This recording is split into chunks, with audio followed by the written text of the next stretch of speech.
നമസ്കാരം. നമുക്ക് ഒരിക്കലും മടുക്കാത്ത ചില കാഴ്ചകളുണ്ട്. ഭൂമി കുലുക്കി മസ്തകം വിരിച്ച് നടന്നു പോകുന്ന ഗജവീരൻ, ആർത്തിരമ്പുന്ന കടൽ, ചൂളം വിളിച്ചു പായുന്ന തീവണ്ടി, ഇതെല്ലാം നമ്മുടെ നിത്യജീവിതത്തിലെ എന്നും ഒരിക്കലും മടുക്കാത്ത ചില വിസ്മയ കാഴ്ചകളാണ്. അതുപോലെ തന്നെയാണ് ഒരുപക്ഷെ അതൊക്കും മേലെയുള്ള ഒരു കാഴ്ചയാണ് പറന്നു പൊങ്ങുന്ന വിമാനവും പറന്നിറങ്ങുന്ന വിമാനവും. ഈ വീഡിയോയിൽ നമ്മൾ സംസാരിക്കാൻ പോകുന്നത് എങ്ങനെയാണ് ഒരു വിമാനം പറക്കുന്നത് എന്നാണ്. എങ്ങനെയാണ് ഒരു പക്ഷി പറക്കുന്നത്? ആ പക്ഷി അതിൻ്റെ ചിറകിട്ടടിച്ച് മുകളിലേക്ക് ഉയർന്ന് മുമ്പോട്ട് പറന്നു പോകും. അങ്ങനെ പറക്കുന്ന ഏതൊരു വസ്തുവിലും 4 ബലങ്ങൾ പ്രവർത്തിക്കുന്നുണ്ട്. ആ ബലങ്ങൾ ത്രസ്റ്റ്, ലിഫ്റ്റ്, വെയിറ്റ്, ഡ്രാഗ്, ഈ 4 ബലങ്ങൾ ഒരു പറക്കുന്ന വസ്തുവിൽ ഉണ്ടാകും. അത് ഓരോന്നായി ഞാൻ പറയാം. എന്താണ് ലിഫ്റ്റ്? മറ്റൊന്നുമല്ല, ആ വാക്ക് സൂചിപ്പിക്കുന്നത് പോലെ തന്നെ ഭൂമിയിൽ നിന്ന് ഉയർത്തുന്ന, പറക്കാൻ തയ്യാറാക്കുന്ന ആ ബലമാണ് ലിഫ്റ്റ്. ലിഫ്റ്റ് ചെയ്യുക, ഉയർത്തുക. വെയിറ്റ്, അതും നമുക്കറിയാം. ഈ ലിഫ്റ്റിന് ഓപ്പോസിറ്റായിട്ട് പ്രവർത്തിക്കുന്ന ബലമാണത്. ഒരു പറക്കുന്ന വസ്തുവിന് ഒരു ഭാരമുണ്ടാവുമല്ലോ. ആ ഭാരം പ്രവർത്തിക്കുന്നത് താഴേക്കാണല്ലോ, ഗുരുത്വാകർഷണം. അങ്ങനെ ആ വെയിറ്റ്, ലിഫ്റ്റിനെതിരെ പ്രവർത്തിക്കുന്ന വെയിറ്റ്. മറ്റൊന്ന് ത്രസ്റ്റ്. ഉയർന്നാൽ മാത്രം പോരല്ലോ, അത് മുമ്പോട്ട് പോകണ്ടേ. ആ മുമ്പോട്ട് പോകുന്ന ആ ബലം, അതാണ് ത്രസ്റ്റ്.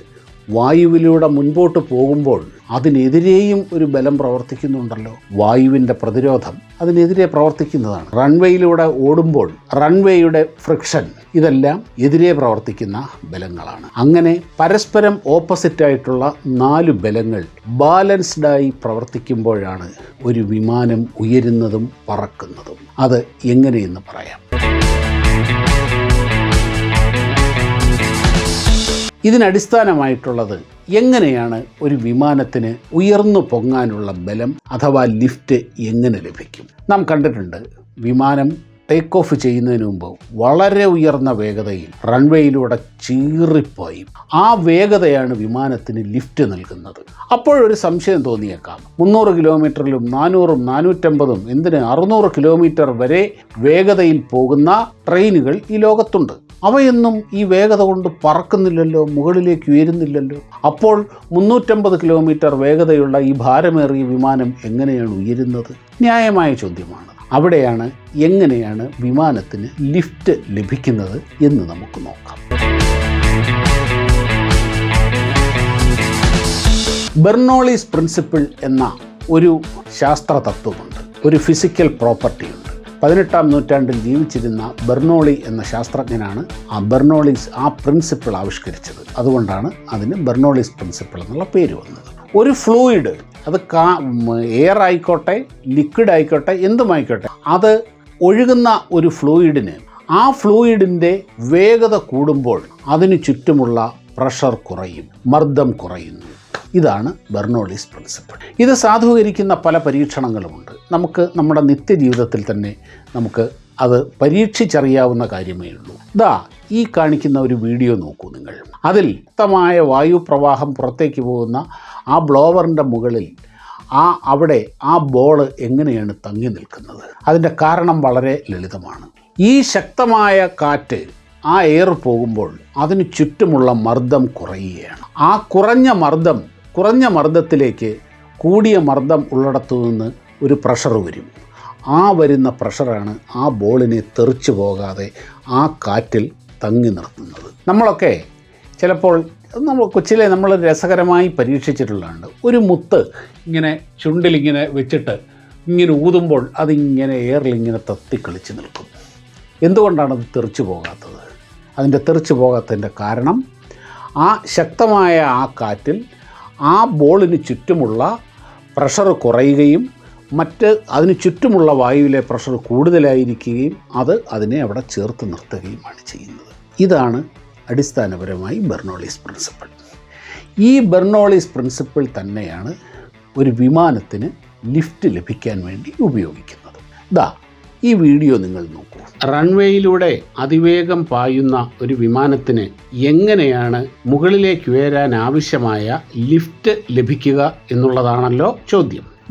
ഇതാണ് ഒരു വിമാനത്തിൻ്റെ ചിറകിൻ്റെ ക്രോസ് സെക്ഷൻ. ആ ചിറക് നെടുക മുറിച്ചാൽ ഇങ്ങനെ ഇരിക്കും. നമ്മുടെ കറ്റാർ വാഴയുടെയൊക്കെ തണ്ട് മുറിച്ച പോലെ ഇരിക്കും. ഇത് ശക്തമായി വളരെ വേഗത്തിൽ ഈ റൺവേയിലൂടെ പായുമ്പോൾ എയറിനെ ക്രോസ് ചെയ്ത് വായുവിനെ ക്രോസ് ചെയ്ത് കീറി മുറിച്ചാണ് പോവുക. അപ്പോൾ ഈ ചിറക് കീറി മുറിക്കുന്ന വായു സ്പ്ലിറ്റ് ചെയ്ത് ഈ ചിറകിൻ്റെ മുകളിലും താഴെയുമായി ഒഴുകാൻ തുടങ്ങും, ശക്തമായി ഫ്ലോ ചെയ്യാൻ തുടങ്ങും. അത് ഇങ്ങനെയായിരിക്കും. ഇങ്ങനെ നേരെ വരുന്ന വായു ഇങ്ങനെ ഈ ചിറകിൻ്റെ മുകളിൽ കൂടെ വളഞ്ഞ് ഇങ്ങനെയായിരിക്കും. ചിറകിൻ്റെ മുകളിലുള്ള വായു ഒഴുകുന്നത് ഇങ്ങനെയായിരിക്കും. അതേസമയം ചിറകിന് താഴെയുള്ള വായു പോകുന്നത് ഇങ്ങനെയും ആയിരിക്കും.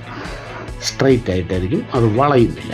ഈ രണ്ട് കഷ്ണം വായുവിനും, ഈ വായുവിനെ മുറിക്കുമ്പോൾ ഈ രണ്ട് കഷ്ണം വായുവിനും ഒരേ സമയം ഇവിടെ നിന്ന് ഇവിടെ എത്തേണ്ടതുണ്ട്. പക്ഷേ ഈ മുകളിൽ കൂടെ പോകുന്ന വായു ഇവിടെ എത്താൻ കൂടുതൽ ദൂരം സഞ്ചരിക്കുന്നത് കൊണ്ട് ഇവിടെ എത്താൻ കൂടുതൽ വേഗതയിൽ പോയേ പറ്റൂ. എന്നാൽ താഴെയുള്ളത് സ്റ്റഡിയായിട്ട് പോയാൽ മതി. അങ്ങനെ കൂടിയ വേഗതയിലാണ് ചിറകിന്റെ മുകളിൽ വായു സഞ്ചരിക്കുന്നത്, ഫ്ലോ ചെയ്യുന്നത്. ബെർണോളിസ് പ്രിൻസിപ്പിൾ അനുസരിച്ച് വായു പ്രവാഹത്തിന്റെ വേഗത കൂടുമ്പോൾ അവിടെ പ്രഷർ, മർദ്ദം കുറയും. അപ്പോൾ ഈ ഭാഗത്ത് വായു കൂടുതൽ ദൂരം സഞ്ചരിക്കുന്ന ഈ ഭാഗത്ത് വായുവിൻ്റെ പ്രവാഹത്തിൻ്റെ ശക്തി കൂടുതലായിരിക്കും. അതുകൊണ്ട് തന്നെ ഇവിടെ പ്രഷർ കുറയുകയും ചെയ്യും. എന്നാൽ ഇവിടെ സ്റ്റഡിയായിട്ട് പോകുന്നു, ഇവിടെ പ്രഷർ സ്റ്റഡിയായിട്ട് നിൽക്കുകയും ചെയ്യും. ഇവിടെ പ്രഷർ കൂടുതലായിരിക്കും, ഇവിടെ പ്രഷർ കുറവായിരിക്കും, ഇവിടെ കുറവായിരിക്കും, താഴെ പ്രഷർ കൂടുതലുമായിരിക്കും. ഈ വേഗത കൂടുന്തോറും, വിമാനത്തിൻ്റെ വേഗത കൂടുന്തോറും ഈ എയർ ഫ്ലോയുടെ ശക്തിയും കൂടും. ആ ശക്തി കൂടുമ്പോൾ ഈ പ്രഷർ ഡിഫറൻസും കൂടിക്കൊണ്ടേയിരിക്കും. അങ്ങനെ കൂടി ഒരു ഘട്ടം എത്തുമ്പോൾ ഈ വിമാനം, ഈ ചിറക് ഘടിപ്പിച്ചിരിക്കുന്ന ആ ബോഡി, ആ വിമാനത്തിന് മുകളിലേക്ക് ഉയരാൻ ആവശ്യമായ ലിഫ്റ്റ് ലഭിക്കും. അങ്ങനെയാണ് ഈ വിമാനം അങ്ങനെ തന്നെ മുകളിലേക്ക് ഉയരുന്നത്. നേരെ തിരിച്ചൊന്ന് സങ്കല്പിച്ച് നോക്കിക്കോളൂ. ഇതിൻ്റെ ഈ ഉയർന്ന വശം നേരെ തിരിച്ചാണ് പിടിപ്പിച്ചിരിക്കുന്നതെന്ന് വിചാരിക്കുക. ആ വിമാനം ഒരിക്കലും മുകളിലേക്ക് ഉയരില്ല. അത് കൂടുതൽ മണ്ണിലേക്ക് അമരുകയേ ചെയ്യുകയുള്ളൂ. കാര്യം ഈ പ്രഷർ ഡിഫറൻസ് നേരെ റിവേഴ്സ് ആകും. അവിടെ ഈ പ്രഷർ ഡിഫറൻസ് ഉണ്ടാക്കുക, അതിൻ്റെ അകത്തുകൂടി പരമാവധി ലിഫ്റ്റ് ലഭിക്കുക എന്നുള്ളതാണ് ഇവിടെ ചെയ്യുന്നത്. അതുകൊണ്ട് റൺവേയിൽ പരമാവധി വേഗത്തിൽ പോയി ഈ ലിഫ്റ്റ് ലഭിക്കുന്നത് വരെ ആ വിമാനം റൺവേയിൽ കൂടെ ഓടിക്കൊണ്ടേയിരിക്കണം.